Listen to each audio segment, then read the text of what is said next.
दोस्तों, राम मंदिर निर्माण के लिए 5 अगस्त को होने वाले भूमि पूजन को लेकर अयोध्या में खासा उत्साह है। खुद प्रधानमंत्री नरेंद्र मोदी भूमि पूजन में हिस्सा लेने के लिए अयोध्या आ रहे हैं।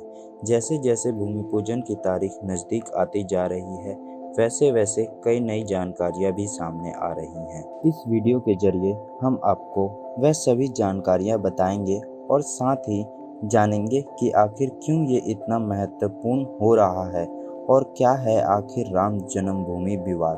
तो चलिए जानते हैं। दोस्तों, अगर आपने हमारे चैनल को अब तक सब्सक्राइब नहीं किया है तो सब्सक्राइब करें, क्योंकि भारत के गौरवान्वित कर देने वाले इतिहास और जानकारियाँ हम समय समय पर डालते रहते हैं। और दोस्तों, अब हम इंस्टाग्राम पे भी official pride Indian user name से भी आ गए हैं, जहां आपको छोटी छोटी तथ्य की जानकारियां प्रतिदिन मिलेंगी। तो वहां भी जाकर हमें फॉलो करें। तो बोलिए जय श्री राम।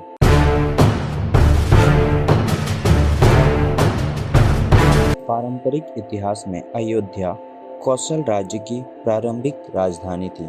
गौतम बुद्ध के समय कौशल राज्य के 2 भाग हो गए थे, एक उत्तर कौशल और दूसरा दक्षिण कौशल, जिसके बीच में सरयू नदी बहती थी। वेदों में अयोध्या को ईश्वर की नगरी भी बताया गया है, वहीं इसकी तुलना स्वर्ग से की गई है। यह नगरी सरयू के तट पर 12 योजन लंबाई और 3 योजन चौड़ाई में बसी है। अब आप ये सोच रहे होंगे, योजन क्या है? दोस्तों, जैसे हम आज के समय में दूरी को मीटर और किलोमीटर में नापते हैं, वैसे ही एक पौराणिक इकाई है। अर्थात एक योजन का मतलब है 13 किलोमीटर से 16 किलोमीटर। योजन शब्द आपके लिए नया नहीं है। आपने कई बार हनुमान चालीसा सुनते सुनते ध्यान दिया होगा, जुग सहस्त्र योजन पर भानु, लील्य ताहि मधुर फल जानु। जिसका मतलब यह था कि बाल काल में हनुमान जी कितनी दूरी तय कर सूरज को निगलने गए थे। अगर आपको उस पर पूरी वीडियो चाहिए तो कमेंट करें। चलिए वापस हम अयोध्या की तरफ आते हैं। कई शताब्दी तक यह नगर सूर्यवंशी राजाओं के राजधानी रहा। अयोध्या मूल रूप से हिंदू मंदिरों का शहर है। जैन धर्म के अनुसार यहाँ 24 तीर्थंकरों में से 5 तीर्थंकरों का जन्म अयोध्या नगरी में ही हुआ था। शुरुआत से पहले तीर्थंकर ऋषिभनाथ जी, दूसरे तीर्थंकर अजीतनाथ जी, चौथे तीर्थंकर अभिनंदनाथ जी और 5वें तीर्थंकर सुमितनाथ जी और साथ ही 14वें तीर्थंकर अनंत जी। इसके अलावा भगवान रामचंद्र जी का जन्म भी इसी ऐतिहासिक भूमि पर हुआ। आइए अब हम बात करते हैं अयोध्या से जुड़ी कुछ खास बातों की। यह स्थान श्री राम के जन्म स्थान राम जन्मभूमि है।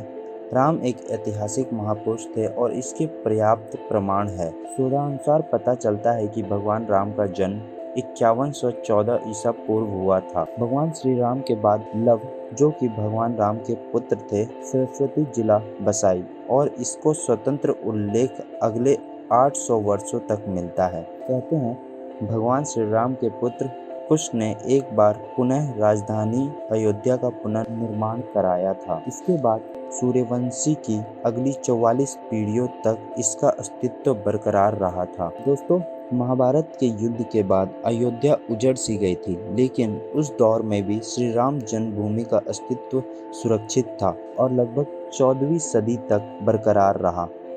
तथ्यों के मुताबिक बाबर, जो कि मुगल सम्राट था, के आदेश पे 1527 और 28 के बीच में अयोध्या में बसी राम जन्मभूमि पे बने भव्य राम मंदिर को तोड़कर एक मस्जिद का निर्माण किया गया।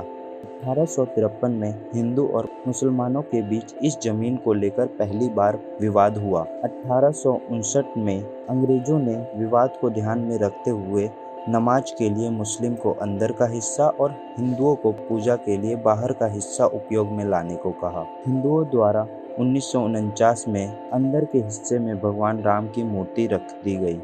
तनाव को बढ़ता देख सरकार ने इसके गेट पे ताला लगा दिया। आखिरकार 1986 में जिला न्यायाधीश ने विवादित स्थल को हिंदुओं की पूजा के लिए खोलने का आदेश दे दिया। मुस्लिम समुदाय ने इस विरोध में बाबरी मस्जिद एक्शन कमेटी की गठित की।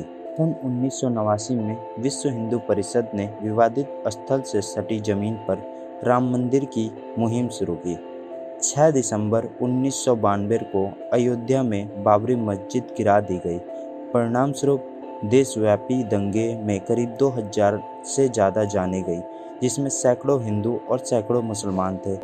तब से यह राम जन्मभूमि विवाद से प्रचलित अयोध्या कहलाने लगी और ऐसे ही कई वर्षों तक यह विवाद न्यायालय में चलने के बाद यह हिंदुओं के पक्ष में आया और आखिरकार 5 अगस्त को इसका भूमि पूजन प्रारंभ किया जाना है।